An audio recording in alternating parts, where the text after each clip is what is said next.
धारा बदल दो, रोग चिंता का मिट जाएगा।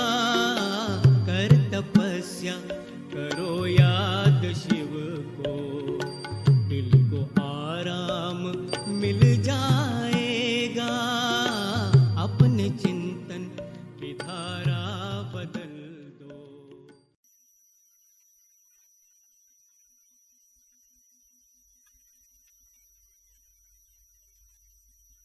ओम शांति।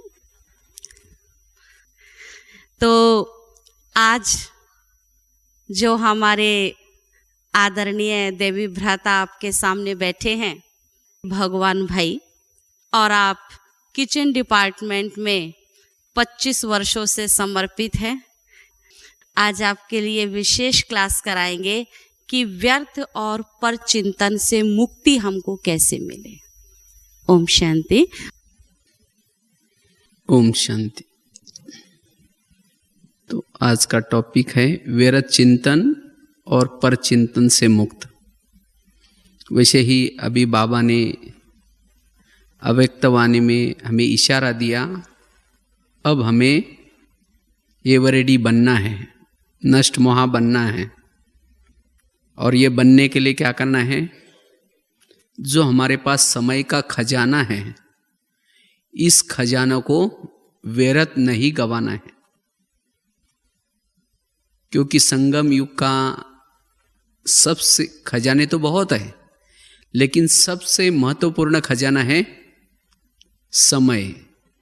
समय के खजानों के आधार से हम अन्य खजानों को इकट्ठे कर सकते हैं। और जितने जिसके पास खजाने अधिक है, वो आत्मा संपन्न बन सकते हैं, एवरेडी बन सकते हैं। और संगम युग में जिसके जितने पास खजाने अधिक है, उतना ही वो सतयुग, त्रेतायुग या पूरे कल्प में वो संपन्न आत्मा, चाहे हर प्रकार से संपन्न बन सकते हैं। तो इसीलिए समय का खजाना व्यर्थ नहीं गंवाना है। तो समय का खजाना व्यर्थ क्यों जाता है, या हम एवरेडी क्यों नहीं बन रहे? तो उसके हमने रीजन ढूंढने हैं, कारण ढूंढने हैं।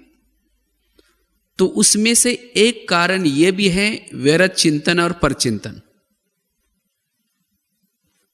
क्योंकि सबसे ज्यादा जो समय हमारा नष्ट हो जाता है, वो व्यर्थ चिंतन और परचिंतन से। अगर व्यर्थ चिंतन परचिंतन करेंगे तो एवरेडी नहीं बन सकेंगे और खजानों से संपन्न नहीं बन सकेंगे। तो इसीलिए हमारे तपस्या में, हमारे पुरुषार्थ में ये परचिंतन बहुत बड़ा एक बाधक है। इसीलिए आज भी बाबा ने इशारा दिया है, इस नाजुक रास्ते से चलते समय किस बात का ध्यान देना है?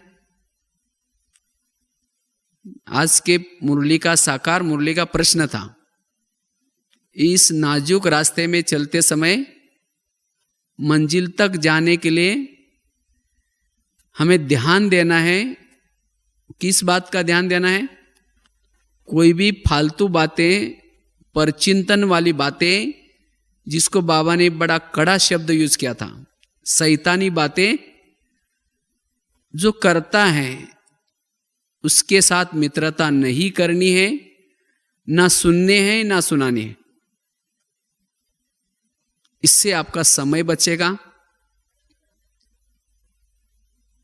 इससे आप योग युक्त भी बन सकते हैं। नहीं तो कई भाई बहनों का एक क्वेश्चन होता है, हमारा योग लगता ही नहीं, योग में माया आते हैं। तो योग की माया कौन सी है? जो सारा दिन परचिंतन किया, परचिंतन की बातें सुनी, वही बातें मन और बुद्धि को परम धाम में एकाग्र होने नहीं देती। अंतर्मुखी बन करके परमात्मा चिंतन करने नहीं देती। यह है माया। तो इसीलिए अगर योगी बनना है, योग की अनुभूति करनी है, तो इस पर चिंतन से हमें बचना है। ये हमें अंदर ही अंदर खोखला करता है।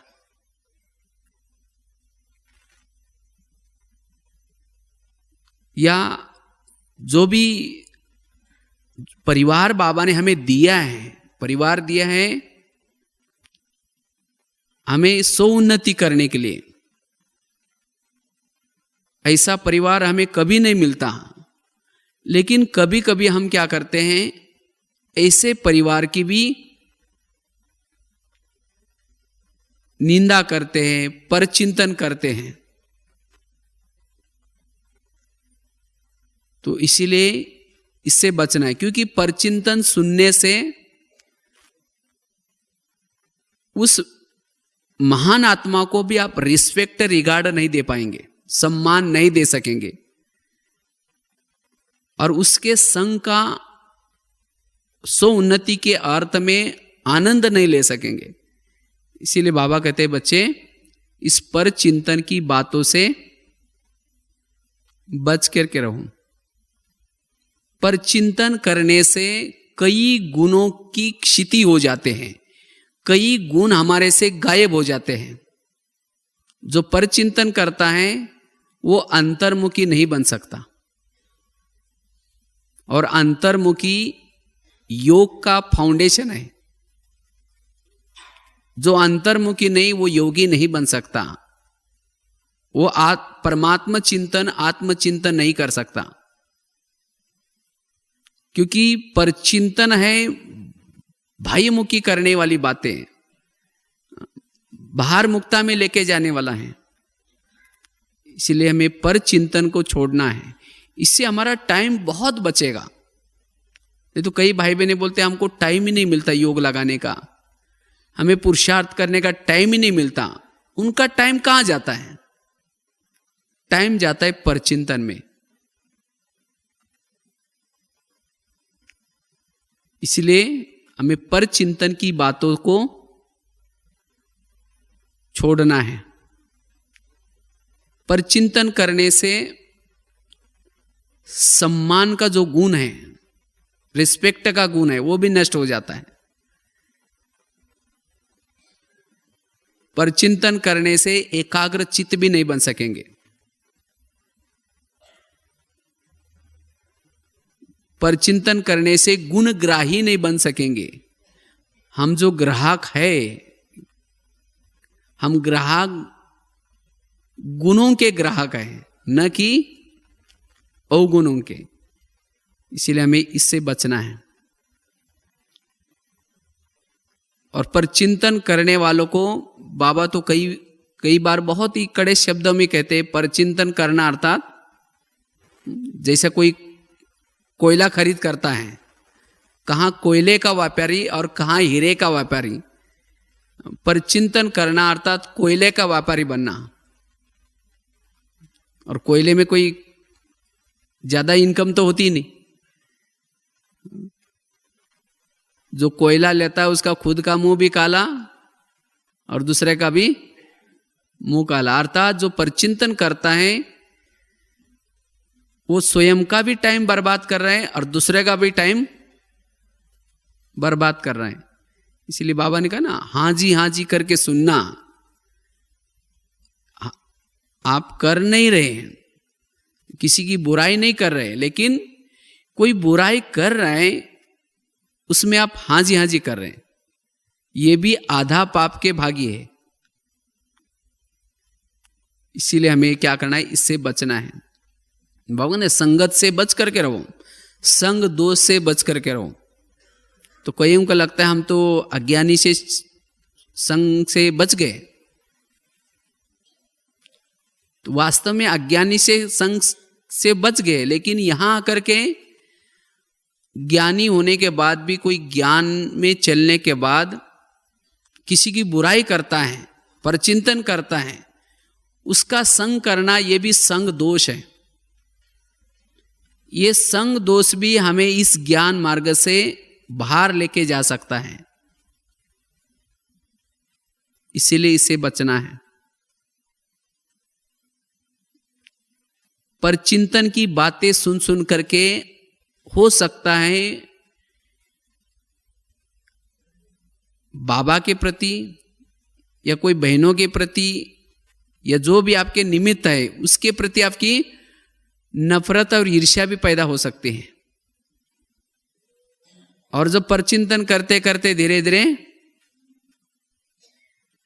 पहले तो उनसे रूठेंगे जिसका परचिंतन करते हैं, और धीरे धीरे फिर बाबा से भी रूठ जाएंगे, उनके द्वारा मुरली भी नहीं सुनेंगे, तो ज्ञान से बाहर चले गए। इसीलिए परचिंतन करना कितना बड़ा खतरा है। इसीलिए बाबा कहते हैं इस नाजुक रास्ते से चलते समय इस बात का ध्यान रखो। हमने तो कई ऐसे भाई बहने देखे हैं, धीरे धीरे उन्होंने बुराई देखते देखते वर्णन करते करते आज वो है ही नहीं, यज्ञ में नहीं है, उनको माया खा गई। क्यों? परचिंतन। ये बहुत बड़ी माया है, क्योंकि जो सारा दिन परचिंतन करता है वो सभी के अवगुण ही देखता रहेगा। जैसे सवेरे सवेरे कई बच्चे क्या करते हैं, कचरा ढूंढने के लिए जाते हैं एक बोरी पकड़ करके, तो इसी तरह परचिंतन वाला भी क्या करेगा, जब भी उठेगा सभी से क्या करेगा, कचरा इकट्ठा करेगा। तो इसलिए हमें कचरा इकट्ठे करने वाले नहीं है, लेकिन ज्ञान रतन। परचिंतन करने वालों को किसी का भी अवगुण नजर नहीं आया, गुण नजर नहीं आता। किसी के अंदर का बाबा ने उसका गुण देख करके उसको ज्ञान में लाया है, लेकिन किसी का भी उसको गुण नजर नहीं आएगा, सबके अवगुण नजर आएंगे। कहेंगे ये भी खराब है, हाँ ये भी ठीक नहीं, ये भी ऐसा है। इसीलिए बाबा कहते हैं गुणग्राही बनो। और जो अवगुण देखता है, परचिंतन करता है, हमेशा तनाव में रहता है। शंकाएं, कुशंकाएं, ईर्ष्या, घृणा, नफरत, ये सब बच्चे पैदा हो जाते हैं। परचिंतन करने वालों को ये सब बच्चे पैदा हो जाते हैं। ईर्ष्या आएगी, घृणा आएगी, नफरत भी होगी।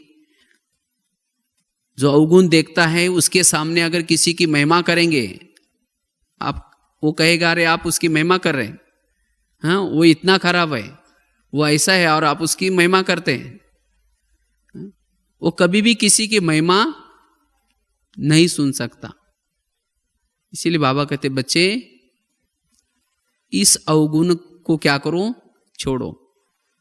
तब जा करके समय जो हमारा जो व्यर्थ जा रहा है संगम का, इस समय हमारा बच जाएगा और हम प्रभु चिंतन, आत्मचिंतन करके एवरेडी बन सकेंगे। पर चिंतन वाला कर्म योगी नहीं बन सकता, क्योंकि जो बातें सुनी हैं उसका वो चिंतन करता रहेगा और उसको बार बार आएगा कि अभी मैं ये किसको सुनाऊं। जो बातें उसने सुनी है किसी से, वो बातों का ही क्या करेगा, वो चिंतन करेगा, मुरली भूल जाएगा वो। पर चिंतन जो करता है वो मुरली की बातें उसके बुद्धि में नहीं ठहरेगी। अगर उसको पूछेंगे मुरली में आज क्या कहा, वरदान क्या था, सुना और बाहर गया, खत्म। क्योंकि एक म्यान में दो तलवार नहीं रह सकेंगे, एक तो चलेगा सोचिंतन या एक तो चलेगा परचिंतन। इसीलिए हमें परचिंतन की बातों से क्या करना है, मुक्त बनना है। और जो परचिंतन का चिंतन करता रहता है इसे व्यर्थ बातों का, वो उसको डाइजेस्ट में नहीं होगा, क्योंकि आत्मा का भोजन है गुण। आप अगर किसी के गुण देखे वो आपको डाइजेस्ट होंगे, उससे आत्मा की हेल्थ बन जाएंगी, आत्मा में पावर आएगी। लेकिन अगर आपने अवगुण देखे हैं तो अवगुण से आत्मा कमजोर बनती है, क्योंकि आत्मा के अवगुण देखना ये कोई भोजन नहीं है। जैसे शरीर का भोजन, आपने अगर शरीर का भोजन खाएंगे तो उसे शरीर को ताकत आएगी। अगर भोजन से विपरीत कोई चीजें खाएंगे तो क्या हो जाएगा? ताकत आएगी। वो डाइजेस्ट भी नहीं होगा, फिर उल्टी करेंगे उसको। जो शरीर के विपरीत भोजन खाएंगे, जो भोजन शरीर का नहीं है वो खाएंगे तो डाइजेस्ट नहीं होगा, तो क्या करेंगे? उसको उल्टी करेंगे। और उल्टी करने के लिए कहाँ जाते हैं ना? जैसे किसी को वोमिटिंग आते हैं तो क्या ढूंढता है वो? उसको चैन भी नहीं आएंगे। जिसको जो अगर उल्टा सुल्टा भोजन खाया है वो इधर उधर करता रहेगा, उसको नींद नहीं आएगी और उठ करके क्या करेगा? वो उल्टी करेगा। जब जो चीजें खाए वो बाहर जाएगी तब जाकर के उसको शांति से नींद आएगी। इसी तरह जो परचिंतन करता है, जो सारे दिन दूसरे की अवगुण बुराई देखता है, उसका वो अंदर से अंदर चिंतन करता है और चिंतन करने से वो बातें उसको डाइजेस्ट नहीं होगी, उसको सुख और शांति से नींद नहीं आएगी। वो क्या करेगा? फिर वोमिटिंग करेगा। और वोमिटिंग करने के लिए क्या ढूंढेगा? Wash basin. वॉश बेसिन अर्थात कान। कान का आकार कैसे है? वॉश बेसिन की तरह है। और हर एक के वॉश बेसिन फिक्स होते हैं, 2-3। वहां जाकर के वो उल्टी करेगा तब जाकर के उसको नींद आएगी, चैन होगी। और वो भी क्या करेगा? जो सुनने वाला भी अपना वॉश बेसिन को आगे करके उसको ध्यान से सुनेगा। हाँ, और क्या हुआ? तो जिसने सुना वो भी खराब और जिसने सुनाया वो भी खराब। इसीलिए बाबा कहते बच्चे सारा दिन सबके क्या करो? गुण देखो। गुण देखने से आत्मा क्या हो जाएगी? शक्तिशाली होगी। अगर हम किसी का परचिंतन करते हैं, ये ऐसा है, ये ऐसा है, इसका मतलब ड्रामा के ऊपर हमारा निश्चय नहीं है। अगर कोई परचिंतन करता है इसका मतलब ड्रामा के ऊपर उसका निश्चय नहीं है। सीधी बात है। क्योंकि संसार में जो कुछ चल रहा है सब ड्रामा प्लान अनुसार चल रहा है। हर आत्मा जो पार्ट बजा रहे हैं वो ड्रामा प्लान अनुसार बजा रहे हैं। इसका मतलब उसका ड्रामा के ऊपर निश्चय नहीं है, उसका कर्म गति के ऊपर निश्चय नहीं है, उसका बाबा के ऊपर भी निश्चय नहीं है। क्योंकि खेल किसने बनाया? बाबा ने बनाया। जिसने बनाया वो तो निश्चिंत बैठा है और हम कहते हैं कि ये ऐसा क्यों करता है, हाँ ये ऐसा क्यों कर रहे हैं। तो इसीलिए हमें इससे क्या करना है? बचना है। मालिक बैठा है ऊपर, चाहे सेंटर का मालिक, चाहे यज्ञ का मालिक या सृष्टि का मालिक, वो कौन है? बाबा है। वो बैठा है। तो इसीलिए हमें कोई भी प्रकार की जो एक्टिविटी चल रहे, जो बातें चल रहे, उसके बारे में चिंतन करके ना हमें अपनी वृत्ति को खराब करनी है, ना किसी को सुना करके उसके वृत्ति को, उसके भावना को खराब करनी है। क्योंकि जब ये बातें हम चिंतन करते हैं किसी की बुराई की, तब हमारी वृत्ति बन जाते हैं और जैसी वृत्ति वैसा हमारा व्यवहार बन जाता है। इसीलिए हमारे आपस में व्यवहार क्यों बिगड़ते, उसका कारण है परचिंतन। और हमारा योग का आधार भी भावनाएं हैं। अगर एक दूसरे के प्रति भावनाएं खराब करेंगे, कोई स्थान के प्रति भावनाएं खराब करेंगे, भावनाएं बिगड़ी, योग बिगड़ा। फिर कहेंगे तो पहले जब आए थे तो योग बहुत अच्छा लगता था, लेकिन अभी पता नहीं क्या हो गया। पहले जब आए थे और किसी का परिचय भी नहीं था, बस बाबा को देख के आए थे। बाबा की बातें सुनते थे और उसका ही चिंतन करते थे। फिर जैसे जैसे यहां बहनों के संपर्क में आए, सेवा के संपर्क में आए, एक दूसरे के स्वभाव संस्कार पता चलने लगे, फिर बाद में धीरे धीरे पर चिंतन करना ये ऐसा है, फिर इधर का समाचार उधर लेकर के शुरू हो गया, ज्ञान योग का चिंतन बंद हो गया। और उसके कारण जो योग की स्थिति बननी चाहिए वो नहीं बन रही। इसीलिए बाबा कहते हैं सारा दिन हमें ध्यान रखना है, कोई भी आकर के हमें किसी के बारे में भी अगर बुराई सुनाता है वो हमारा दुश्मन है, वो हमारी बुद्धि को बाबा से हटा रहा है।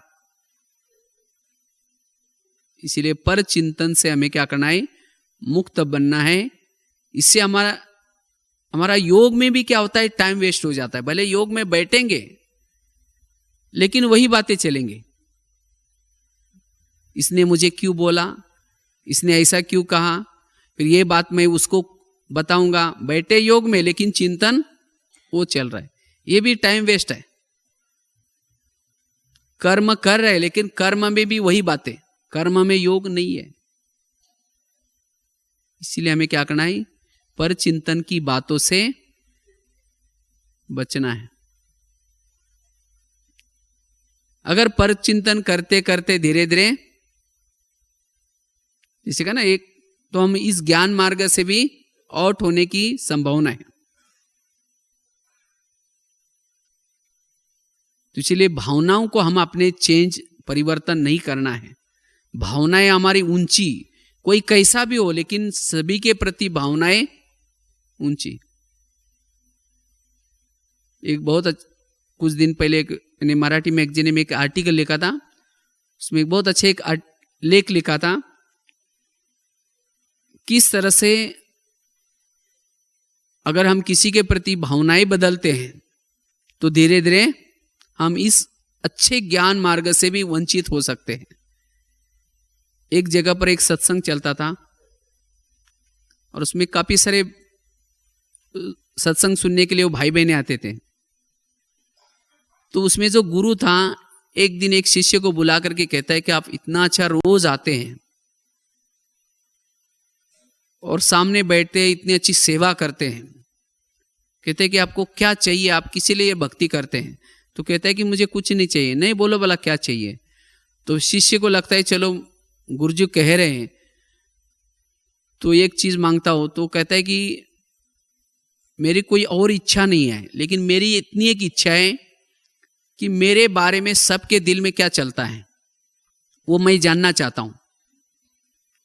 तो गुरुजी ने कहा ठीक है। उसके लिए क्या क्या उसको वरदान दिया, साथ में एक छड़ी दी, कहा कि जब भी किसी के दिल में कुछ चलता है तुम्हारे बारे में, वो जानना चाहते हो, उसी समय ये छड़ी क्या करना, दिल में लगाना तुम्हारे, और उस व्यक्ति का नाम लेना। जिसके दिल में तुम्हारे बारे में क्या चल रहा है उस व्यक्ति का नाम लेना, तो तुम्हें पता चलेगा। तो इतना कह के वो शिष्य क्या करता है, वो छड़ी लेता है, वरदान लेके सत्संग से जाता है अपने घर में। जब जाता है तो जाते जाते रास्ते में उसको याद आता है गुरुजी ने ये छड़ी दी है, उसकी मैं चेकिंग करता हूं। तो सोचता है सबसे पहले मैं ये देखता हूं कि गुरु के अंदर मेरे बारे में गुरु के दिल में क्या चलता है, मैं चेक करता हूं। तो क्या क्या वो छड़ी ली, अपने दिल में लगाई और गुरुजी का नाम लिया। जब छड़ी दिल में लगाई, गुरुजी का नाम लिया, तो छड़ी क्या होगी, थोड़ी सी काली होगी। जब छड़ी काली होगी तो शिष्य को लगता है अरे गुरु के अंदर मेरे बारे में कालापन है, तो फिर गुरु को गुरु बना करके क्या फायदा। वो क्या करता है, सत्संग में आना ही बंद करता है। एक दिन हो गया, 2 दिन हो गया, गुरुजी को लगता है ये सबसे पहले बैठता था, इसको क्या हो गया। तो क्या करता है, उसको फोन करता है, तो भी वो कुछ जवाब नहीं देता। फिर गुरुजी उसके घर में जाते हैं, फिर उसको कहते हैं कि क्या बात है, आप आजकल नहीं आ रहे। तो शिष्य कहते हैं कि नहीं, थोड़ा सा काम है, घर में थोड़ा मेहमान आते हैं, थोड़ी मेरी तबीयत थोड़ी ढीली है और थोड़ा क्या दुकान नया नया खोला इसीलिए थोड़ा प्रॉब्लम है। तो गुरुजी ने कहा कि पहले आप 6 साल से आते थे, चाहे तबीयत खराब हो चाहे मेहमान है, आपको इतनी नशा थी, रोज आते थे, क्या बात है लेकिन अभी? नहीं नहीं ऐसी कोई बात नहीं। नहीं कहा कि जरूर कुछ बात है।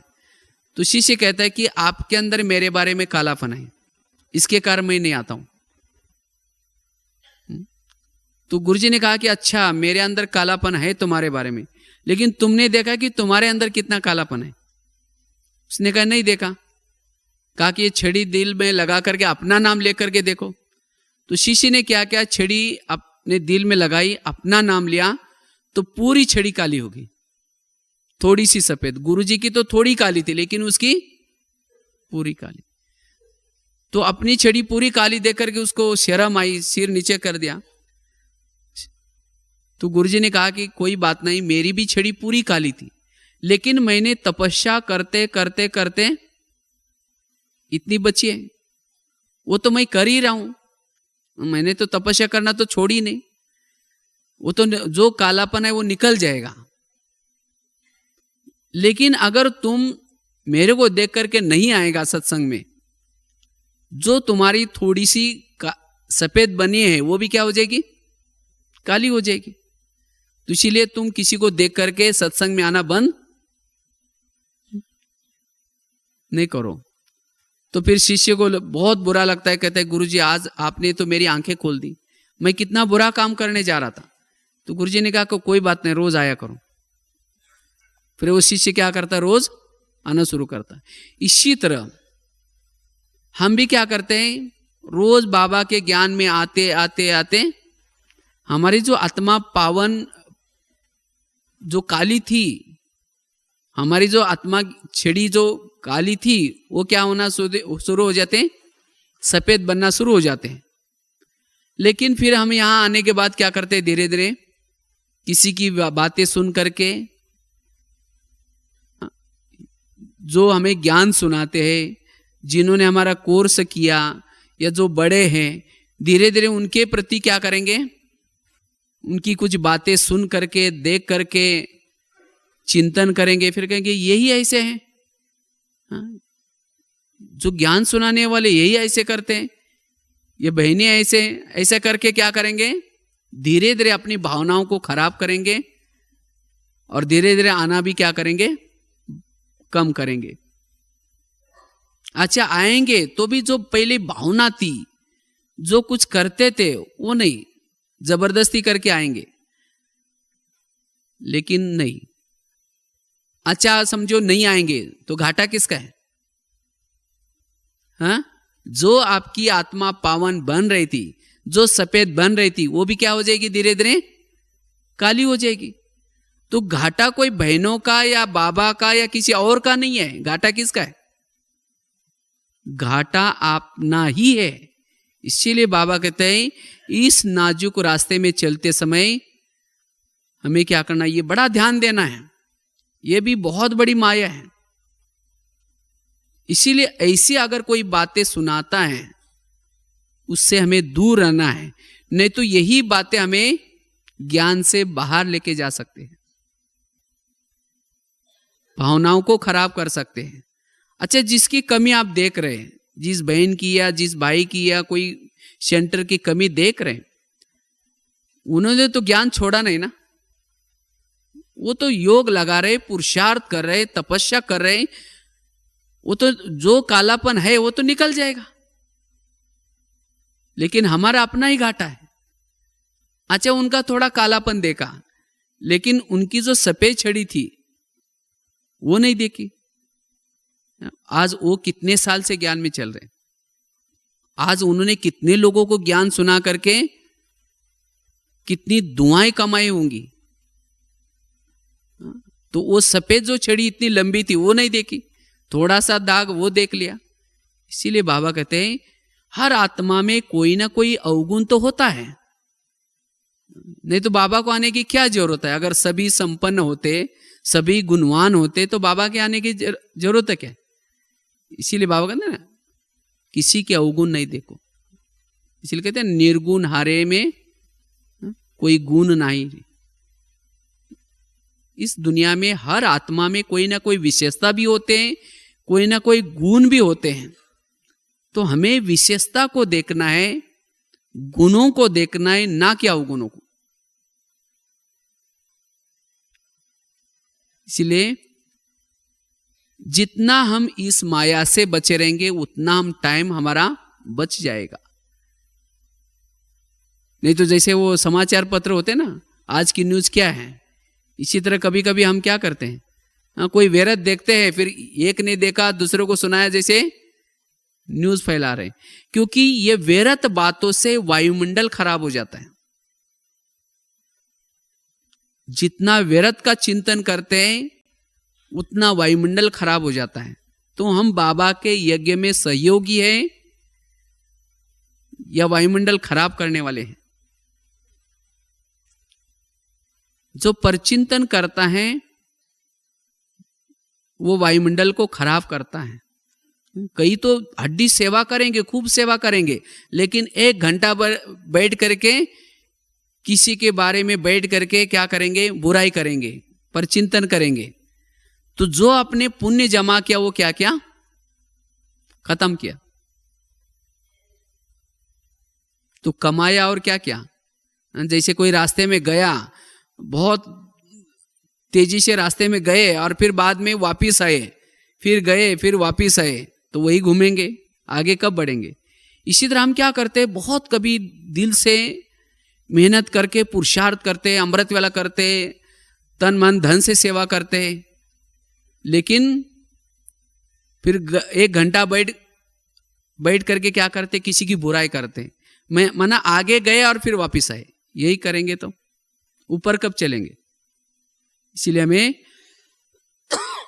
पर चिंतन की बातों से बचना है और अपना जो समय है उस समय क्या करना है, बचाना है। सो चिंतन करना है, इससे हमारी भावनाएं खराब हो जाते हैं। पर चिंतन एक धुआं है। जैसे कोई फैक्ट्री से धुआं निकलता है तो गवर्नमेंट क्या करते हैं, आजकल पॉल्यूशन होता है ना, पॉल्यूशन होता है तो पेड़ खराब हो जाते हैं, कई लोग भी बीमार होते हैं। तो इसीलिए गवर्नमेंट क्या करते हैं, जो फैक्ट्री पॉल्यूशन कर रहे हैं उसको क्या करते हैं, लॉक कर देते हैं, बंद कर देते हैं। तो इसी तरह अगर हम भी परचिंतन करते हैं, हम भी फैक्ट्री है, अगर परचिंतन करेंगे तो ये धुआं क्या हो जाएगा, पूरा ब्रह्मांड में जाएगा और पॉल्यूशन हो जाएगा। कई आत्माएं बीमार हो जाएगी, उससे भी दुखी हो जाएगी, तनावग्रस्त हो जाएगी। इसीलिए बाबा क्या करेगा, फिर परम धाम से देखेगा ये कौन सी फैक्ट्री से धुआं आ रहा है, एमपी से आ रहा है, यूपी से आ रहा है, महाराष्ट्र से आ रहा है, तो उसकी फैक्ट्री को क्या कर देगा, फिर लॉक कर देगा। इसीलिए कई भाई बहने ज्ञान में आने के बाद उनकी बुद्धि का ताला बंद हो जाता है। पर चिंतन करने वालों के बुद्धि का ताला क्या हो जाता है, बंद हो जाता है। उसको परमधाम दिखना बंद हो जाता है, बाबा दिखना बंद हो जाता है। फिर इसीलिए कहते हैं योग लगता ही नहीं, वो तो योग से ज्ञान से आउट हो जाएंगे। इसीलिए हमारे बुद्धि का ताला बंद न हो जाए, हमारी फैक्ट्री न बंद हो जाए, इसीलिए क्या करना है, इससे बचना है। तो बचने के लिए क्या करें, हम परचिंतन की बातों से बचे। पहले तो हमें किसी की बातों को देखना नहीं, बाकी सुनना भी नहीं। कई सोचते हम तो सुनते तो नहीं है, लेकिन दूसरा आकर के सुनाता है तो क्या करें। क्यों सुनाता है, हम सुनते हैं। पहले तो शुरू हो जाएगा ज्ञान योग से, मिलेंगे आपस में, कहेंगे ओम शांति, अच्छा क्या पुरुषार्थ कर रहे हैं, हाँ अरे बहुत अच्छा बहुत अच्छा। फिर आप क्या कर रहे हैं, अब वो कहेगा अरे मैं क्या करूँ, हमारी बहनें बड़ी ये है, आजकल तो कुछ नहीं करते। वो फिर कहेगा हमारी कोई कम आएगा, बस खाएंगे पिएंगे, शुरू हो गया वहाँ से। हाँ फिर हमारी बहनें ऐसे है, वो भाई ऐसा है, फिर हमारी भाभी ऐसा है, पति ऐसा है। फिर 1 घंटा तक क्या करें। अगर एक दिन उनकी बातों को सुनेंगे तो दूसरे दिन भी उसने कुछ देखा है ऐसी कचरा पट्टी, तो किसको बुलाएंगे? जिसने सुना है उसको कहेंगे आ जाओ। उसको बुलाएंगे या खुद वहां हो करके जाएंगे, कहेंगे शुरू करेंगे? तो इसीलिए हमें क्या करना है, इसकी प्रैक्टिस करनी है। ये तो बहुत बड़ी बीमारी है परचिंतन सुनना, ये कन रस है। जिस कान में अमृत डाला है उस कान में जहर नहीं डालना है। जिस कानों से बाबा के महावाक्य सुने और उस कान के द्वारा किसी की बुराई सुन रहे, तो क्या हो जाएगा? अगर जहर में अमृत में अगर थोड़ा जहर डाल दो तो क्या हो जाएगा? खराब हो जाएगा वो। इसी तरह ये बुद्धि हमारा एक मटका है और इसी मटके में अगर व्यर्थ बातें डाली, सब जो मुरली सुनी भूल जाएगी, धारणा में नहीं आएगी।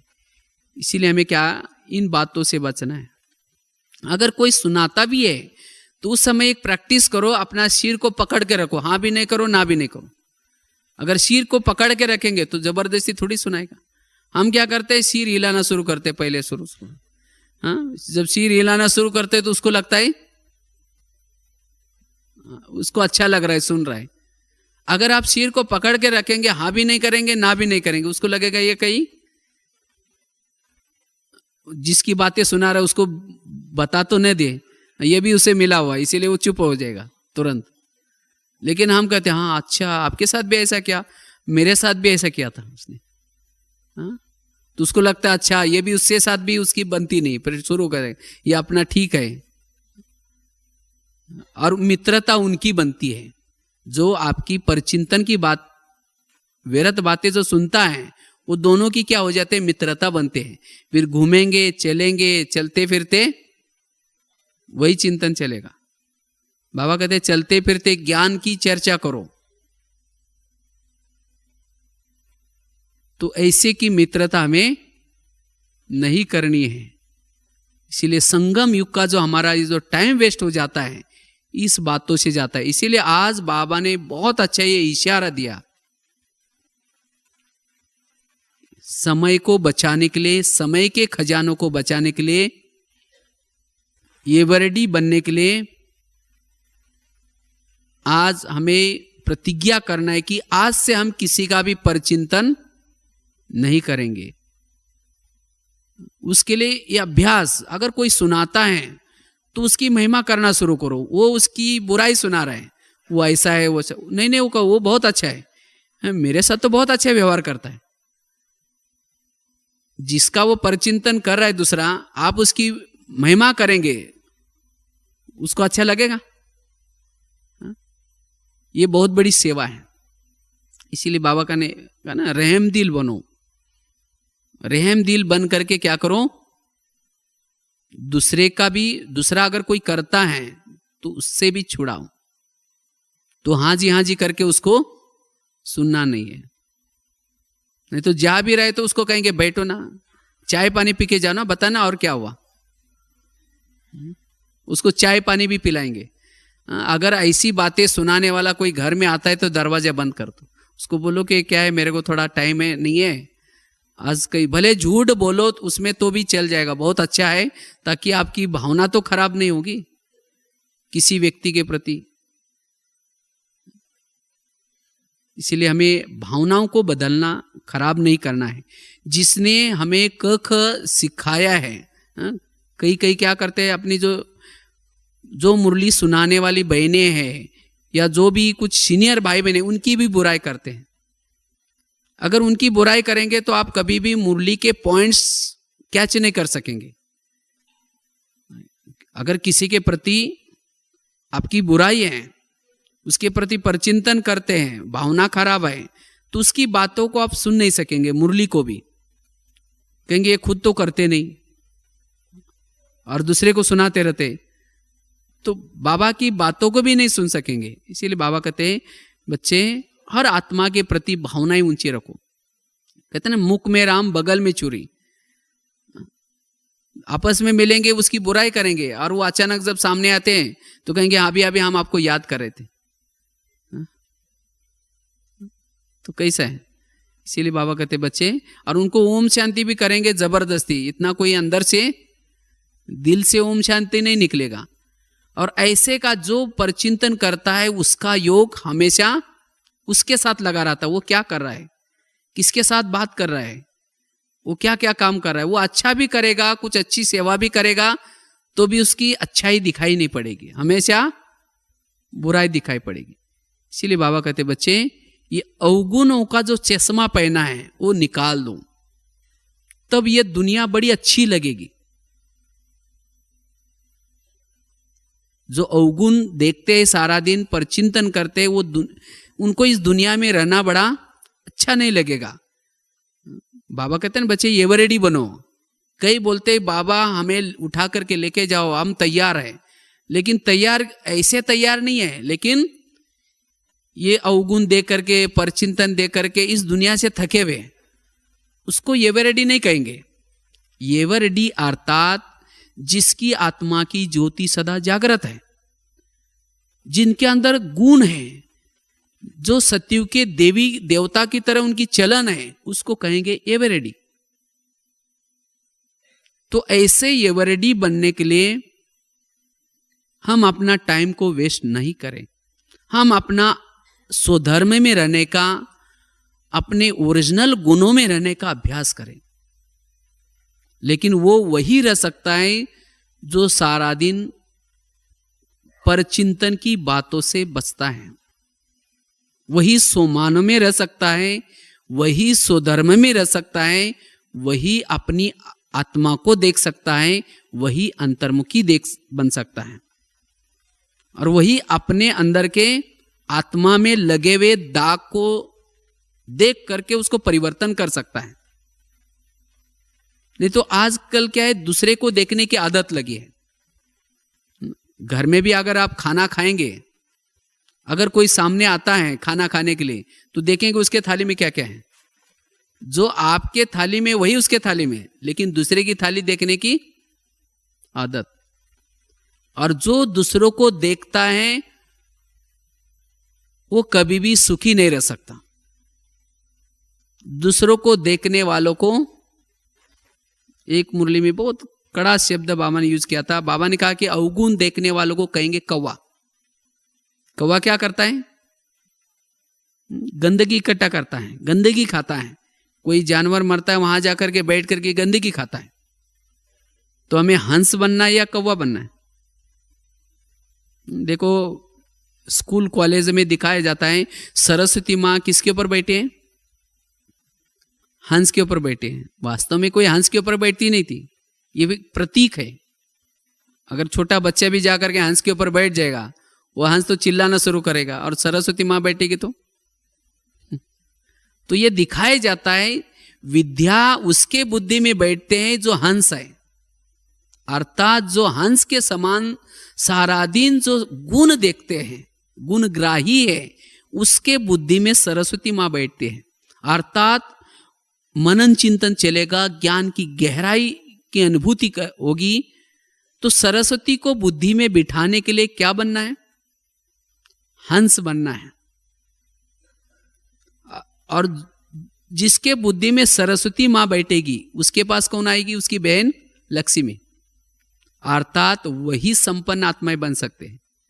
इसीलिए चेक करो, मैं हंस हूं या कौवा हूं। और हमें कभी भी कौवे के संगत में नहीं जाना है, कौवों से बच करके रहना है। कौवों की क्या होते हैं? दृष्टि भी, जो कौवा होता है वो दृष्टि में चंचलता होते हैं।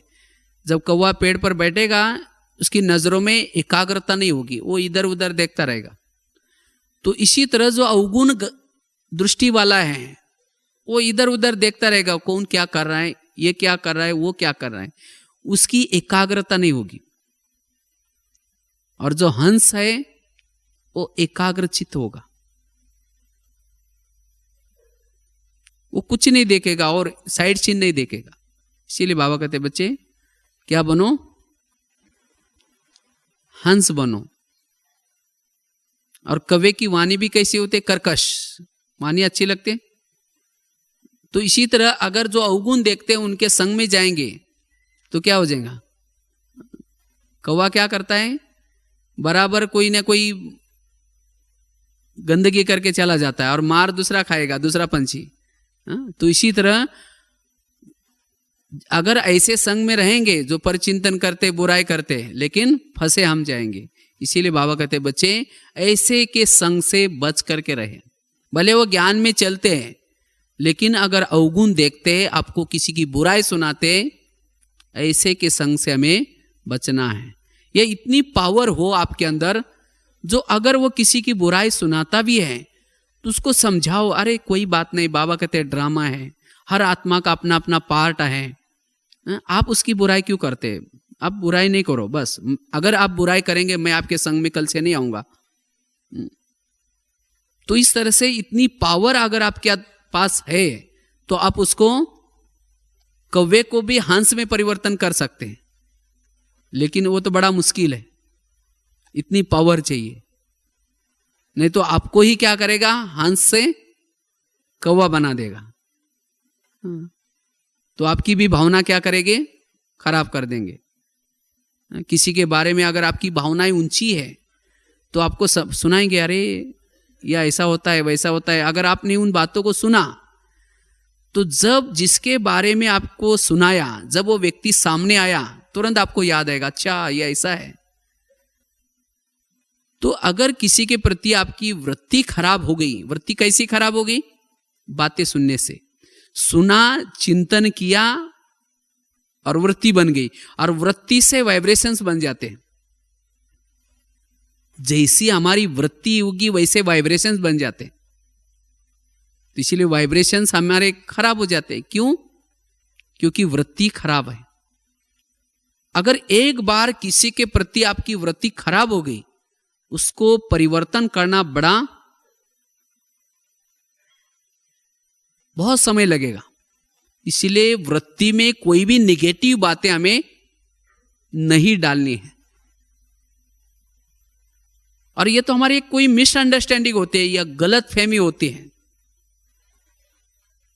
और उस गलत फहमी के कारण, शंका कुशंका के कारण हम वृत्ति को क्या करते हैं, खराब करते हैं।